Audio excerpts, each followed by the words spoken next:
اعوذ باللہ من الشیطان الرجیم، بسم اللہ الرحمن الرحیم۔ ناظرین، زلزلہ ایک خوفناک اور قدرتی آفت ہے۔ یہ زلزلہ کیوں آتا ہے، کیسے آتا ہے، ہم آپ کو اس ویڈیو میں قرآن، سائنس اور حدیث کی روشنی میں بتائیں گے۔ حضرت عائشہ رضی اللہ تعالی عنہ سے کسی نے پوچھا، یہ زلزلے کیوں آتے ہیں؟ آپ نے ارشاد فرمایا، جب عورتیں غیر مردوں کے لیے خوشبو استعمال کریں، یعنی زنا عام ہو جائے، جب شراب اور موسیقی عام ہو جائے تو زلزلے کی توقع رکھنا۔ ناظرین، 2 ارب سال زمین سورج سے جدا ہو کر زلزلوں میں رہی ہے، تہو بالا ہوتی رہی ہے، برستی ہوئی آگ اور ابلتے ہوئے سمندر تھے اس زمین پر۔ ٹوٹتی پھوٹتی ہوئی یہ زمین ٹھہرائی گئی ہے زبردستی۔ آپ کو اور ہمیں اس زمین پر بسانے کے لیے اس زمین کو ٹھہرایا گیا ہے۔ آج جتنی بھی معدنیات ہیں، یہ سب زلزلوں کی صورت میں زمین کی کور سے باہر نکلی ہیں۔ قرآن پاک میں ارشاد باری تعالیٰ ہے، وَإِذَا زُلْزِلَتِ الْأَرْضُ زِلْزَالَهَا وَأَخْرَجَتِ الْأَرْضُ أَثْقَالَهَا وَقَالَ الْإِنسَانُ مَا لَهَا يَوْمَئِذٍ تُحَدِّثُ أَخْبَارَهَا بِأَنَّ رَبَّكَ أَوْحَىٰ لَهَا، یعنی جب زمین خوب زور سے ہلا دی جائے گی، جب زمین اپنے بوجھ نکال باہر کرے گی اور انسان کہے گا اسے کیا ہو گیا ہے۔ ناظرین، علم ارضیات میں زمین کی تہوں کا نظریہ حال ہی میں دریافت ہوا ہے۔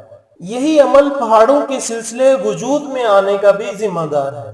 زمین کی پرت یعنی تہ، اس زمین کی پرت جس پر ہم مقیم ہیں، ایک سخت خول کی مانند ہے، جبکہ اس کی گہری تہیں گرم اور سیال مادہ ہے، لہذا کسی بھی قسم کی زندگی کو برقرار رکھنے میں کارآمد نہیں ہے۔ یہ بھی واضح ہو چکا ہے کہ پہاڑوں کا استحکام تہوں کے اس نظریے کا مرہون منت ہے۔ علم ارضیات کے ماہرین ہمیں یہ بتاتے ہیں کہ زمین کا نصف قطر تقریباً 6035 کلومیٹر ہے، اور جس پرت پر ہم رہتے ہیں وہ بہت باریک ہے، بہت پتلا ہے، یعنی 2 تا 35 کلومیٹر کے درمیان۔ کیونکہ زمین کی پرت کمزور ہے، لہٰذا اس کے کانپنے کے مواقع بہت زیادہ ہیں۔ پہاڑ بالکل اس طرح ہیں جس طرح زمین میں میخیں گاڑ دی گئی ہوں، جو زمین کی پرت کو تھامے ہوئے ہے اور اس کو استحکام بخشے ہوئے ہے۔ قرآن پاک میں بالکل ایسی ہی وضاحت پیش کی گئی ہے۔ کیا ہم نے زمین کو بچھونا نہ کیا اور پہاڑوں کو زمین پر میخوں کی طرح لگا دیا؟ ایک کتاب جس کا عنوان ارتھ یعنی زمین ہے، علم ارضیات پر ایک حوالے کی کتاب تصور کی جاتی ہے۔ یہ کتاب دنیا کی بیشتر یونیورسٹیوں میں ایک درسی کتب کی اہمیت کی حامل ہے۔ اس کتاب کا ایک مصنف ڈاکٹر فرانک پریسبی ہے، وہ اس کتاب کے مصنفین میں شامل ہے۔ وہ 12 برس تک امریکہ کی اکیڈمی آف سائنسز کا صدر بھی رہا۔ اس کے علاوہ وہ سابق امریکی صدر جیمی کارٹر کا مشیر سائنس بھی رہا۔ اس کتاب میں وہ پہاڑوں کو ایک مثلث کی شکل کے موافق بیان کرتا ہے اور پہاڑوں کو مکمل نظام کا ایک چھوٹا سا جز قرار دیتا ہے۔ ڈاکٹر پریس کے مطابق پہاڑ زمین کی پرت کو استحکام بخشنے میں اہم کردار ادا کرتے ہیں۔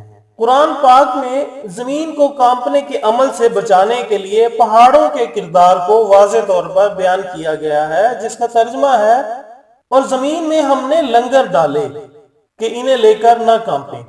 زمین کی سطح بہت سے سخت ٹکڑوں میں ٹوٹی پھوٹی ہوئی ہے۔ ان کی موٹائی تقریباً 100 کلومیٹر ہے۔ یہ ٹکڑے جزوی طور پر پگھلے ہوئے مادے میں تیر رہے ہیں جو کہ استھینوفر کہلاتا ہے۔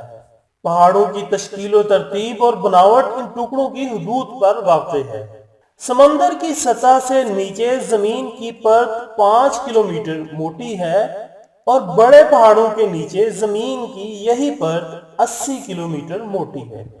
یہ مضبوط بنیادیں ہیں جن پر پہاڑ کھڑے ہوئے ہیں اور جمے ہوئے ہیں۔ قرآن پاک پہاڑوں کی مضبوط بنیادوں کی وضاحت کچھ اس طرح سے کرتا ہے، جس کا ترجمہ ہے، اور پہاڑوں کو ہم نے جما دیا۔ لہذا پہاڑوں کی نوعیت کے بارے میں جو معلومات قرآن پاک ہمیں فراہم کرتا ہے وہ موجودہ علم ارضیات کی دریافتوں کے عین مطابق ہے، اور قرآن پاک نے اس کو 1400 سال پہلے بیان کر دیا۔ ناظرین، زلزلہ زمین کی اوپر والی سطح کی شدید اور ہنگامی حرکت جو کہ اچانک اس کی ٹیکٹونک پلیٹس کے ٹوٹنے کی وجہ سے پیدا ہوتی ہے۔ ناظرین، دنیا کی تاریخ ان قدرتی آفات سے بھری پڑی ہے، جن میں زلزلہ انتہائی دہشتناک آفت ہے جس کی وجہ سے لاکھوں آبادیاں زمین بوس ہو گئیں اور انسانی آبادی کے بڑے بڑے حصے صفحہ ہستی سے مٹ گئے۔ زلزلہ بغیر کوئی اطلاع دیے اچانک زمین پر نازل ہوتا ہے، اور یہ ایک ایسی قدرتی آفت ہے جو انسان کو سنبھلنے کا موقع نہیں دیتی۔ صدیوں پہلے لوگ زلزلے کے بارے میں عجیب و غریب اور دقیانوسی خیالات رکھتے تھے۔ جاپان کے لوگوں کا عقیدہ تھا کہ یہ ایک طویل چھپکلی ہے جو کہ زمین کو اپنی پشت پر اٹھائے ہوئے ہے، جب یہ ہلتی ہے تب زلزلے آتے ہیں۔ عیسائیوں کا نظریہ تھا کہ خدا اپنے باغیوں کو تنبیہ کے طور پر زلزلے کی آفت نازل کرتا ہے۔ ہندوؤں کا عقیدہ تھا کہ زمین ایک گائے کے سینگوں پر رکھی ہوئی ہے، جب وہ سینگ تبدیل کرتی ہے تب زلزلہ آتا ہے۔ جبکہ ریاضی دان فیثاغورس کا خیال تھا کہ زمین کے اندر مردے آپس میں جھگڑتے ہیں، جس کی وجہ سے زمین تھر تھر کانپتی ہے اور زلزلے آتے ہیں۔ جبکہ ارسطو کا نظریہ ان سب سے زیادہ پختہ اور سائنسی معلوم ہوتا ہے۔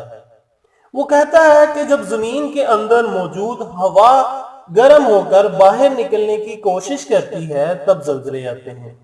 تقریباً 70 سال پہلے سائنسدانوں کا خیال تھا کہ زمین مزید ٹھنڈی ہو رہی ہے، جس کی وجہ سے اس میں دراڑیں یا چٹاخ پڑ رہے ہیں، لیکن جدید نظریے کے مطابق ٹیکٹونکس پلیٹس کی خرابی ہے، جس کو ماہر ارضیات نے بھی تسلیم کیا ہے۔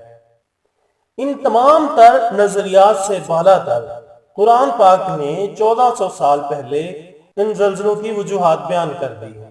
ناظرین، امید کرتے ہیں کہ آپ کو ہماری آج کی ویڈیو پسند آئی ہوگی۔ اگر ابھی تک آپ نے ہمارا چینل سبسکرائب نہیں کیا تو ہمارا چینل سبسکرائب کر لیں تاکہ آنے والی تمام ویڈیوز کا نوٹس آپ کو ملتا رہے۔ اپنا دوستوں، رشتہ داروں اور اپنے ارد گرد کا بہت خیال رکھیے گا۔ اللہ حافظ۔